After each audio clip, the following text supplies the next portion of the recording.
Cher Ski, je t'écris cette lettre car même si je fais de la télé, je préfère glisser sur de la poudreuse plutôt que de me la mettre dans le nez.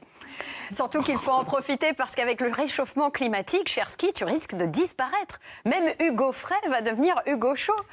Mais au moins, on comprendra pourquoi, enfin, il chante « Elle descend de la montagne à cheval ». Ouais, parce qu'elle descend de la montagne à ski, ce sera bientôt plus possible. En revanche, entre nous, cher Ski, l'air pur de la montagne, c'est une légende, on est d'accord. À quel moment on respire un air pur à 8 dans 30 mètres carrés, avec l'odeur des chaussettes moites, des chaussures de ski qui ont connu 800 pieds avant les nôtres, de la fondue au fromage refroidi et des taches de vin chaud de la veille. Moi, je pense que l'air pur de Paris, à côté, et croyez-moi, il semble pur et délicieux. Moi, ce que je préfère chez toi, cher Ski, c'est le tire-fesse, qui, contrairement à Yann Moix, tire même les femmes de 50 ans.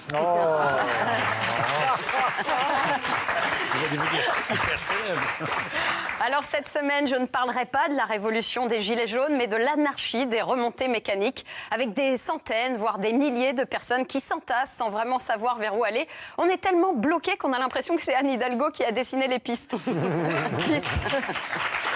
Piste verte, bleue, noire ou rouge d'ailleurs. Alors moi je dis, cher Ski, à quand la piste jaune pour les gens qui n'ont pas les moyens? Parce que pour les combis jaunes, la glisse et la chute, c'est surtout au niveau du compte en banque qu'elle se situe. Résultat, les combis jaunes déclarent forfait plutôt que de l'obtenir pour pouvoir remonter la pente.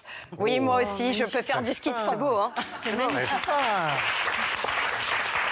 En attendant, il y a une chose dont j'ai vraiment horreur à la montagne, mais qu'on se le dise. Ce sont tous ces hommes qui continuent à vouloir uriner dans la neige pour écrire des prénoms. Mais c'est génial. Il n'y a rien de plus sympa. J'ai jamais vu ça. Ou faire un trou, tout simplement. Juste le point du i pour voir jusqu'où ça descend profond. C'est génial. Vous voyez? Bah oui, bien sûr. Moi, David au ski, au secours. Bah, j'ai croisé un homme comme David au ski il n'y a pas longtemps qui m'a dit « Oh, tu vas voir la petite, je vais t'écrire Léa, je vais même te faire l'accent avec. » Alors, déjà, je peux vous dire, je ne sais pas pour le i, mais l'accent, il n'y arrive jamais. Ou alors sur la combi, tu vois. Hein. Puis je peux vous dire qu'à moins 10 degrés, mais j'ai découvert un truc laid, David. Non, c'est non. le stalagmite. Non. C'est le quoi? Le stalagmite. Bon, c'est pas grave. On la gardera pour une autre fois, celle-là. Mais le pire, c'est que ce monsieur est resté tellement longtemps. Et je peux vous dire qu'à moins 20 degrés, il est resté là pathétique en attendant que ça sorte. Au bout de 20 minutes, on aurait dit un bonhomme de neige avec la carotte au mauvais endroit. Moi, je vais vous dire, c'est vraiment hallucinant. Je n'aime pas ça.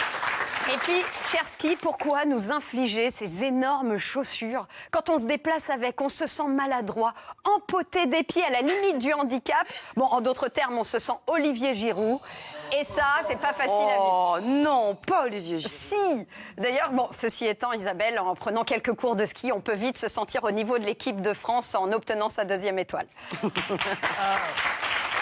Allez, cher Ski, je te laisse pour mieux te rejoindre ce jeudi au Festival de l'Alpe d'Huez où mon court-métrage Smile a été sélectionné.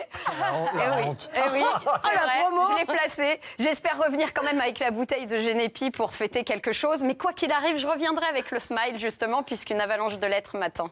Bravo. Merci.